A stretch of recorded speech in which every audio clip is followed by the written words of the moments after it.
문희정의 핫 키워드. 네, 가장 뜨겁고 궁금한 국제 이슈를 분석하는 시간입니다. 문희정 국제정치평론가 전화 연결되어 있습니다. 평론가님 안녕하세요. 네, 안녕하세요. 네, 이 미일 정상회담 소식 전에 먼저 주말에 있었던 사건 사고 소식 하나 알아보고 가도록 하겠습니다. 이 태국 항구에 정박 중이던 한국 컨테이너선에서 폭발 사고가 발생을 했죠. 네, 그렇습니다. 현지 시간으로 25일 오전 6시 55분쯤 이 태국 동부의 람차방 항구 A2 부두에 정박해 있던 한국 고려해운 소속 컨테이너선 KMTC 홍콩에 선적된 화물에서 폭발이 발생했는데요.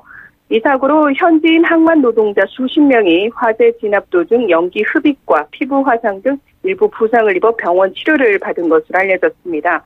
이 당시 목격자들에 따르면 굉음과 함께 컨테이너가 폭발한 뒤 검은 연기가 하늘로 치솟았으며 정체불명의 백색 가루가 항구 주변에 흩날렸다고 하는데요. 이로 인해 주민 건강에 대한 우려가 제기되면서 사고 인근 지역 주민들에게는 되도록 실내에 머무르라는 권고가 내려지기도 했습니다. 예, 지금 정확한 폭발 원인은 나왔습니까? 이 화재가 발생한 A2 부두와 영향을 받은 부두 두 곳이 임시 폐쇄됐고 당국은 화재를 진압한 뒤 원인 조사에 착수했는데요. 이 항만 관계자는 초기 점검 결과 폭발 화재에 의한 파손된 5개 컨테이너에는 액체 파라핀, 그러니까 원유에서 만들어지는 납 형태의 물질이 보관돼 있었고 13개의 컨테이너에는 치아염소산 나트륨, 살균제 역할을 하는 물질입니다. 이것들이 보관돼 있었다고 밝혔습니다. 예. 하지만 정확한 사고 원인이 밝혀지지 않은 가운데 태국 경찰이 선원들을 대상으로 조사 중인 것으로 알려졌는데요. 이 폭발로 피해를 본 사람들은 피부 가려움증을 호소했는데 피부를 태우고 흉통을 일으키는 액체 물질이 무엇이었는가에 대해서는 아직 명확히 밝혀지지 않았습니다. 네. 그 인근 지역이 그래서 위험지대로 선포됐다는 이야기도 있던데 어떻습니까? 그러니까 현지 언론인 방콕 포스트가 항만이 위치한 스리라차 지역이 위험지대로 선포됐다고 보도했다는 소식이 있었는데요. 네. 우리나라 외교부는 주 태국 대사관이 촌부리 주정부 재난관리센터와 항만청, 해양청, 경찰 당국 등 관계 기관에 확인한 결과 이 화재가 발생한 람차방 지역의 위험지역 선포를 한 사실은 없다고 밝혔습니다. 이 태국 당국이 화재 발생 후 사고 수습을 위해 현장에 선박 및 관계자 출입을 일시 통제했지만 사고 지역을 위험 지역으로 공식 선포하지는 않았다는 건데요. 네. 현재 사고 현장을 제외한 부두 전체에 컨테이너 하역 작업이 정상적으로 진행되고 있는 것으로 알려졌습니다. 예. 네, 향후 좀 더 내용을 지켜봐야 되겠고요. 이번에는 주제를 바꿔보도록 하겠습니다. 도널드 트럼프 미국 대통령이 일본을 방문을 했죠? 네, 그렇습니다. 오늘로 벌써 3일째인데요. 예. 도널드 트럼프 미국 대통령은 25일 오후 3박 4일간의 일본 국빈 방문 일정을 시작했는데요.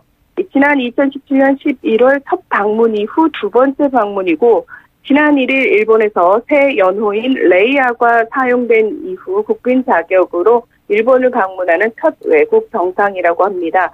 이 첫날인 25일 오후 도쿄 주일 미국 대사관저에서 열린 손정희 소프트뱅크 그룹 회장과 도요타 아키오 도요타 자동차 사장 등 일본 주요 기업인들과의 함께하는 만찬 자리에서 일본은 여러 해 동안 무역에서 상당한 우위를 점해왔다면서 노골적으로 불만을 토로했는데요. 네.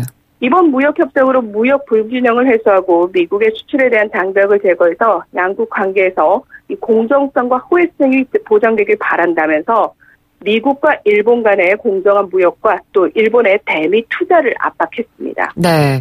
트럼프 대통령이 이렇게 말한 것처럼 실제로 일본이 미국을 상대로 무역에서 우위를 점하고 있습니까? 네, 이 미국의 무역 통계에 따르면 지난 1년간 미국의 대일본 무역 적자는 676억 달러, 우리나라 돈으로 약 80조 3천억 원에 이르는데요. 예. 이는 중국과 멕시코, 독일에 이어서 네 번째로 많은 규모로 특히 적자의 약 80%는 자동차 무역에서 발생하는 것으로 나타났습니다. 따라서 지난달 15일 시작된 미일 간의 무역 협상에 있어 일본은 이번 협상을 물품 무역 협상이라면서 미국의 가장 큰 관심사인 자동차를 비롯해서 농산물 등의 관세 철폐와 삭감을 중심으로 교섭 범위를 한정시키려고 하는데요. 하지만 미국의 속내는 좀 따로 있는 것 같습니다. 이 투자와 서비스 분야 등을 포괄하는 이 자유무역 협정 체계를 목표로 물품뿐만 아니라 이번 기회에 금융 서비스와 환율 조항까지 협상 테이블에 올릴 것을 요구해서 서로 간의 이견이 큰 것으로 알려졌습니다. 네. 굉장히 일본을 압박하는 모습을 보이면서도 또 협상 시기를 놓고는 일본 측을 좀 배려하는 듯한 모습도 보였다고요. 네, 트럼프 대통령은 사실 지난달 워싱턴에서 열린 미일 정상회담 때는 무역협상 타결 시점과 관련해서 내가 5월에 일본을 방문할 때까지 아마도 거기서 서명할 것이다 이렇게 말하면서 조기 합의의 의욕을 보였는데요. 네. 26일 아베 신조 일본 총리와의 골프 회동 후 자신의 트위터에 뭐라고 썼냐면은 일본과의 무역협상에서 큰 진전이 이뤄지는 중이다. 농업과 소고기를 매우 활발히 논의 중이라면서도 많은 부분은 일본의 7월 선거 이후까지 기다릴 것이다. 거기서 난 큰 숫자를 기대한다고 뼈있는 멘트도 남겼습니다. 네. 아베 총리는 지난달 미일 정상회담 당시 오는 7월 참의원 선거를 앞두고 무역협상의 합의 시점을 이 선거 이후로 미뤄줄 것을 요청한 바 있는데요. 일본 정부는 참의원 선거보다 앞선 시기에 무역협상이 타결될 경우 일어날 수 있는 농축산 업계의 반발과 정치적 타격을 고려한 것으로 짐작됩니다. 네. 어찌됐건 협상에 대해서도 이견이 좀 큰 상황인데 트럼프 대통령이 일본 정부의 요구를 수용한 이유가 있을까요? 그러니까 늘 그렇듯 트럼프 대통령이 구사하는 협상 전략의 일환으로 생각되는데요. 그러니까 겉으로 미일 무역 불균형에 대한 직접적인 언급을 통해서 상대를 압박하면서도 나에게는 별로 중요하지 않지만 상대에게는 상당히 중요한 문제일 수 있는 부분에 있어서 양보를 해주는 모양새를 취함으로써 협상력을 높인 겁니다. 네. 그러니까 일각에서는 집권 자민당에 유리하게 무역협상 타결을 아예 7월 이후로 미뤄준 것을 아베 총리를 위한 선물이다 이렇게 표현하기도 했는데요. 우리가 반드시 기억해야 될 건 세상에 공짜 선물은 없죠. 예. 일본 교토통신은 이 참의원 선거가 끝나면 일본으로부터 양보를 얻어내기 쉬울 것이라는 의도도 있을 것 같다 이렇게 분석을 했습니다. 네. 그러니까 트럼프 대통령 입장에서도 사실 현재 전면적으로 확산된 채 난항을 거듭하고 있는 중국과의 무역 전쟁에 더 집중할 현실적 이유도 있는데요. 어차피 본인의 재선을 위한 대통령 선거 때까지 끌고 갈 외교적 이슈가 필요한 상황에서 일본이라든지 유럽연합과의 무역 협상은 후순위로 잠깐 밀어놓은 것이다 이렇게 볼 수 있습니다. 예.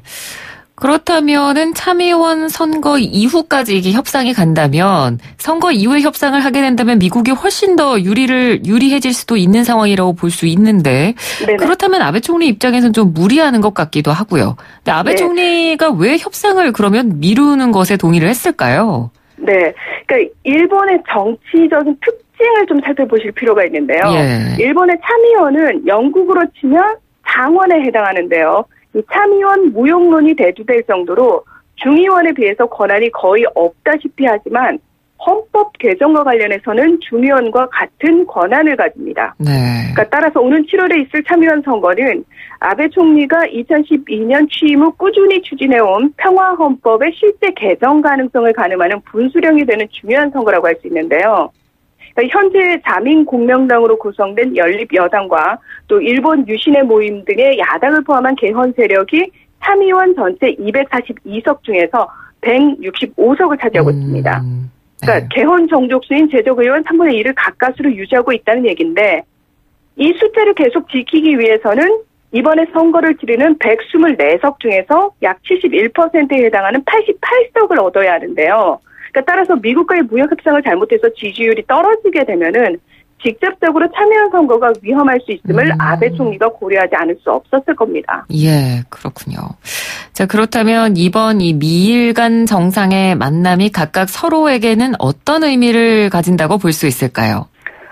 저는 미국과 일본 그 어느 쪽도 사실 손해보는 만남은 아니었다고 생각을 하거든요. 예. 미국은 현재 당면한 중국과의 무역 전쟁이라는 측면에서 중국을 견제하기 위한 대외적인 메시지가 필요한 상황인데요. 왜냐하면 중국 입장에서 계속해서 미국을 제외하고 다자주의 무역을 외치면서 다른 나라들을 포섭을 하고 있는 상황이거든요. 네. 그런 차원에서 중국을 견제할 필요가 있고요. 또 따라서 일본과의 동맹이 굳건함을 알림과 동시에 어떻게든 아시아에서 중국을 좀 배제시키기 위한 행보들을 의식적으로 할 겁니다.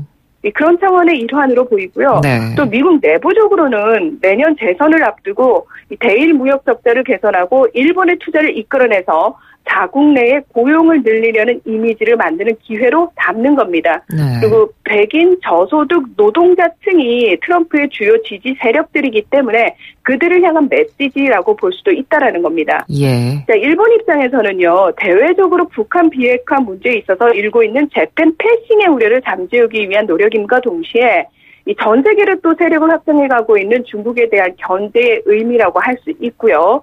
그리고 내부적으로는 자신의 외교적 성과를 극대화해서 정권 지지율을 높여서 궁극적으로 개헌을 달성하기 위한 작업의 일환으로 풀이할 수 있습니다. 예, 알겠습니다. 오늘 말씀 잘 들었습니다. 고맙습니다. 네, 고맙습니다. 네, 지금까지 문희정 국제정치평론가였습니다.